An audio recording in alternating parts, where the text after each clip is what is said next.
Hello everyone, I'm Robert, and today I'm going to tell you a little bit about the game Geneforge. I am also going to be sharing my thoughts on the upcoming remake, Geneforge 1 Mutagen. I have a lot to say about both of these things, but I will try to keep it simple and quick, at least in this video. So first off, I'm going to tell you about the premise. The world of Geneforge is largely controlled by a very authoritarian sect of magic users called Shapers. The Shapers have the ability to create life. They can create everything from plant life to sentient beings. This is an incredibly specific process that could cause massive amounts of destruction. Therefore, the Shapers have very strict rules and are very secretive. You play as a Shaper Initiate, who is traveling across the sea in order to begin training. On your way there, however, you pass an old Shaper island that is barred. This basically means that no one is allowed to go there under threat of severe punishment. Probably death. Islands are barred for a number of reasons. Experiments gone wrong, secrets that need to remain hidden, pedophiles. You observe the island as you pass by, and therefore fail to notice the ship coming toward you. It kills your raft creature, but not before you can disable the ship by shooting it with a fireball. So now the game begins, with you stuck on the barred island. Your goal sounds simple: escape. In practice, however, you are going on an adventure that will change your life forever. You will learn that there are many people on this island, comprised of several different factions, and all of them want to use you. Each of the factions have their own motivations, benefits, and endings.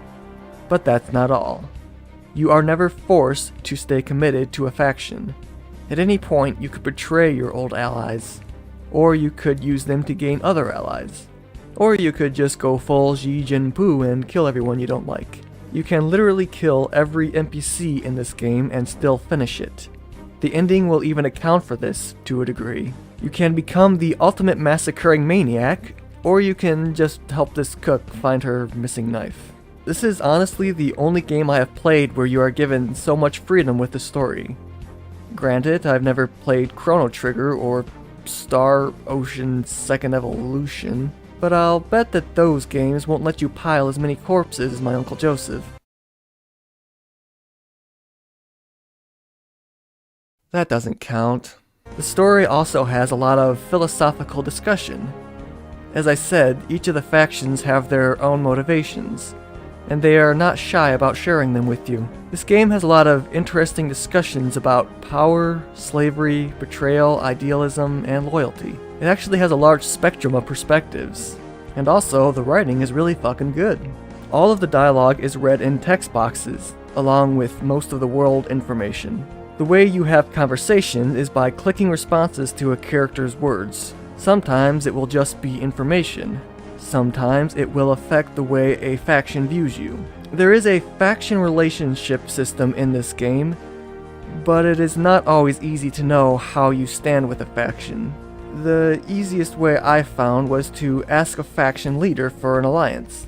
If they said no, then I knew I hadn't kissed enough tuchus. You improve relations by doing or saying things they like, and once you meet their standards, and assuming you're not allied with anyone they dislike, you can take advantage of their resources.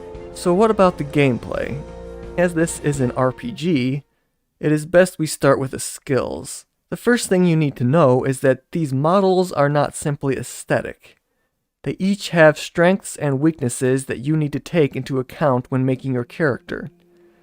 The Shaper is better at shaping, the Guardian is better at combat, and the Agent specializes in magic. You start with 15 points to put into stats, but stats vary on cost.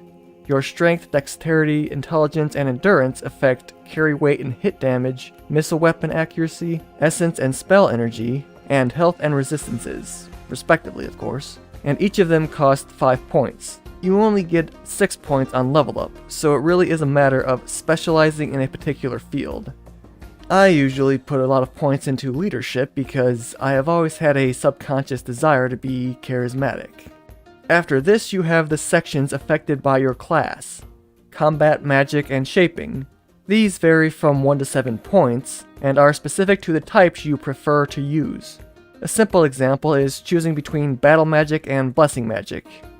You also have Leadership, which opens up more dialogue options, Mechanics, which is used to unlock doors, and Luck, which I guess increases your chances of hitting in combat? I'm really not sure. There is also a difficulty option, but the game is challenging even on easy. The combat is so-so anyway, which is why I would recommend just playing it on the lowest difficulty. Another thing you can do is spam safe zones. The way the map works is that every area is its own zone, and friendly villages are safe zones. This means that you can kill a couple enemies in a zone, retreat to a village to refill health and magic, and then return to battle. Enemies in this game do not respawn, and item locations are essentially static.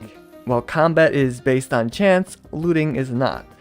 So there is not really any downside to running and healing. Now, remember how I said that you are an initiate? Well, this means that you know next to nothing about using magic or shaping creatures. However, something that this game does incredibly well is combining the story with the gameplay.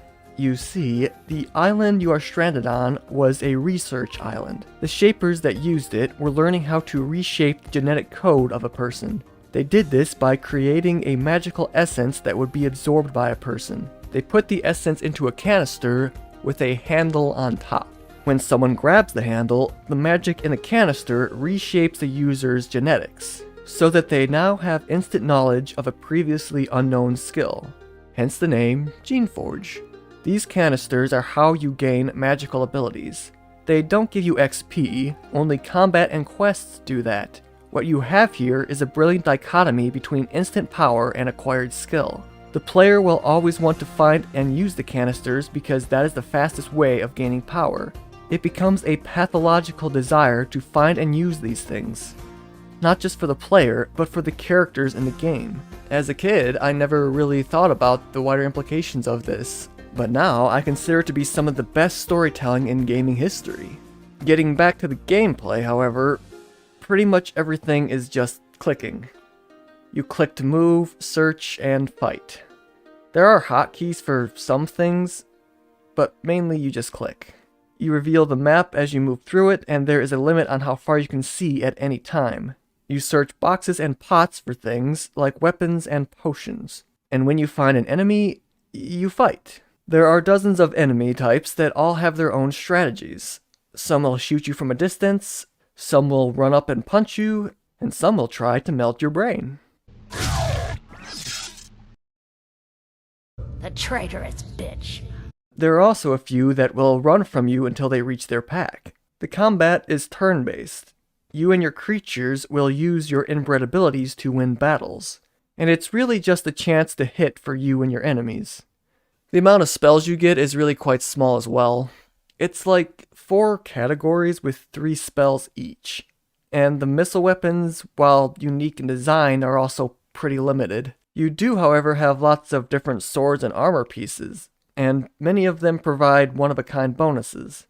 This is partly the reason that I usually go with Guardian.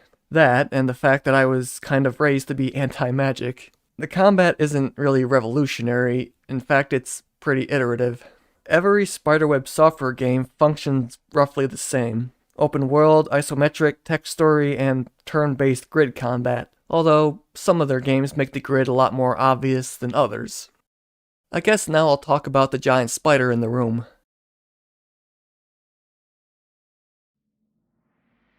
Spiderweb Software is releasing a remake for this game, and I am both excited and wary. Part of the reason I'm not wholly positive is that I'm not sure I like the new art style. I'd have to play it to be sure, but Spiderweb Software's new games have looked a bit generic to me. A comparison I could kind of make is that of Oblivion and Skyrim. One has more of a medieval fantasy look to it, and the other is trying to be more grounded and gritty. I personally prefer more of an 80s cartoon style, as opposed to realism. Another thing that really worries me is that you won't be able to buy the original game on Steam once the remake is released. The reason that I mention this is because of the Avernum games. You can buy the Avernum remakes on Steam, but not their original counterparts. You can get the originals on GOG for $10, but my thing is that I want the most amount of games possible to be available to the most people. I even hold this standard for games that are dog shit, like The Witcher 3. This game does have some technical issues that make it hard to play at times. It stutters often. Sometimes you will barely notice, other times you can't ignore it. I tried fixing this by messing around with the resolution settings, but not a whole lot of luck there. Maybe it would work fine on an older computer that doesn't run on Windows 10, but I just don't know. I think it's bearable, but a newcomer might be too put off to continue. I would like to say a lot more about this game, but I'll hold off until I have played the remake. Geneforge is in my top 5 games of all time, and I really want the remake to do it justice. It's likely that nostalgia will keep me from loving it as much as the original, but that's just the nature of being an adult and wishing for the innocence of childhood. So with that, I will move on to the next game. I already have the script and recordings, I just have to edit. Thanks for your time, and remember, if you pee standing up, be sure to wear socks.